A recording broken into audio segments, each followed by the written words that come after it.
hello. I just want to say something. Kung nagpe-pray ka ngayon, kung talagang gustong-gusto mo yung pinagpe-pray mo, maniwala ka lang. Ibibigay niya sa'yo yan. Kasi maraming beses na ako nag-pray and maraming beses niya nang binigay yung mga pinagpe-pray ko. Isa na tong business na pinasok ko. Isa to sa mga pinag-pray ko. Kasi before, nagpe-pray ako, this is way back April. Nagpe-pray ako sa kanya na bigyan ako ng opportunity or business opportunity or an extra income opportunity na pwede magbago yung buhay namin. And syempre, nung Sunday yon, naalala ko, nagpray ako ng talagang todo-todo sa simbahan. Sabi ko, God please, bigay niya na po. Kasi syempre hindi natin alam kung ano yung timing niya, di ba? Then, days passed. Friday yon, naalala ko. Hindi ako nag-i-Instagram talaga. Then suddenly, napadpad ako sa Instagram. And nag-scroll ako, nanood ako ng videos. Tapos biglang may nag-pop up. Isang ads. And hindi ako fan sa mga simple lang na advertisement, mga ganun. Pero hindi ko maintindihan bakit yung video na yon tinapos ko. And nahook ako. Kahit hindi siya totally para sa akin, in my perspective, hindi siya masyadong catchy sa akin, pero naging catchy siya sa part nung time na yon. And hindi ako nagdalawang isip, nag-message ako agad. Nagtanong ako, sabi ko, legit po ba to? Then nag-reply naman yung nag-post, sabi niya, yes po, pero kung gusto niyo makasure kayo, pwede kayong pumunta sa office. And then yun, napaisip ako, sabi ko okay, pupunta ako. Nagtanong ako nung kung saan, so Ortigas, Shaw Boulevard, pero nandito kami kasi sa Novaliches, so medyo malayo.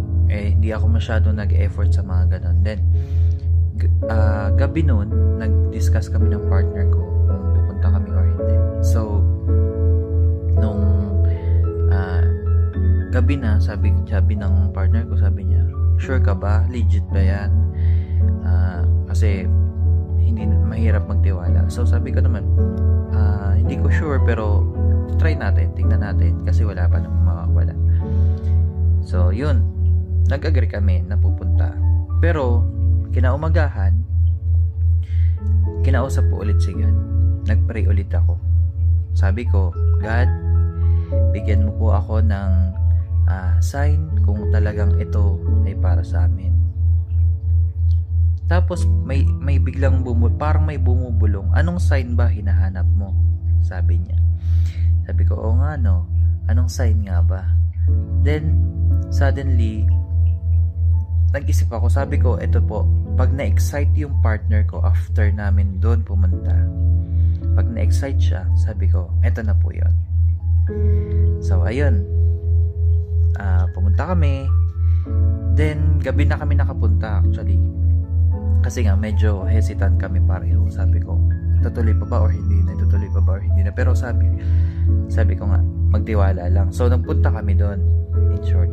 Then ayun, nag-present yung business.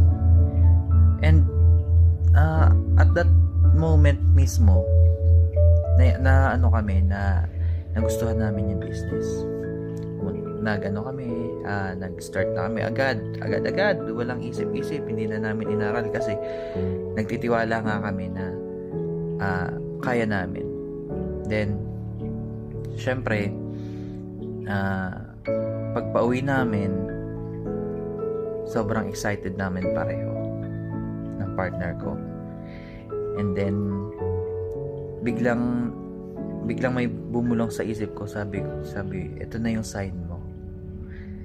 Ayun. So, sabi ko, grabe si God.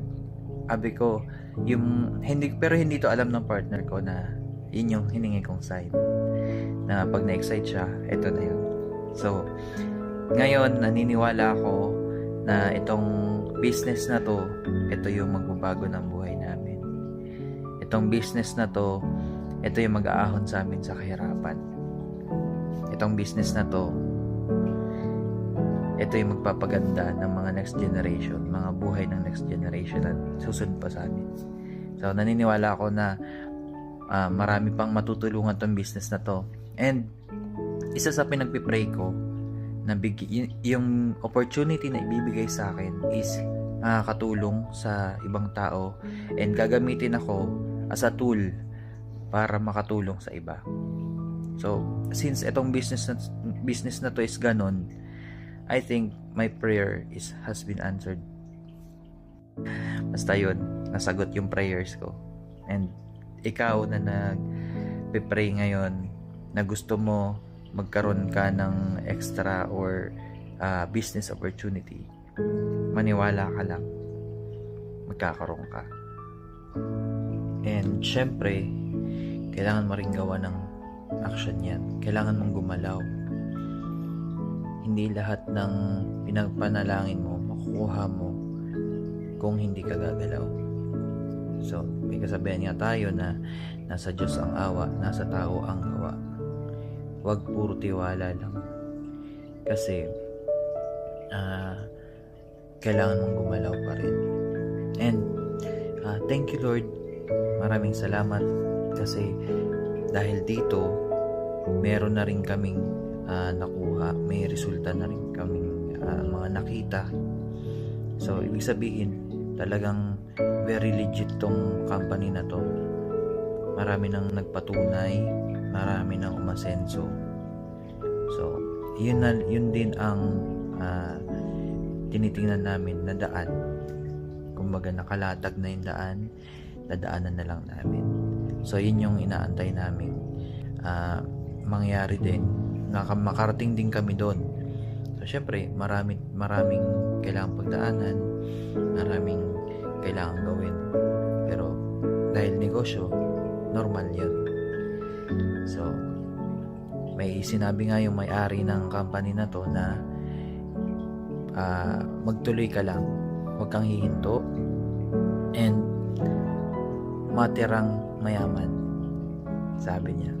So kung talagang naghahanap ka ng isang opportunity, message mo lang ako and i-guide ka namin, tuturuan ka namin kasi may maraming training dito, free training, wala kang babayaran, na matututo ka talaga. Isa yun sa kagandahan ng company na to. And bukod doon, pag talagang sinipagan mo, pag talagang sineryoso mo to, talagang aangat ang financial mo, aangat yung buhay mo, and marami kang matutulungan din. Yun. So good day kung nasan ka man ngayon, simulan mo na agad.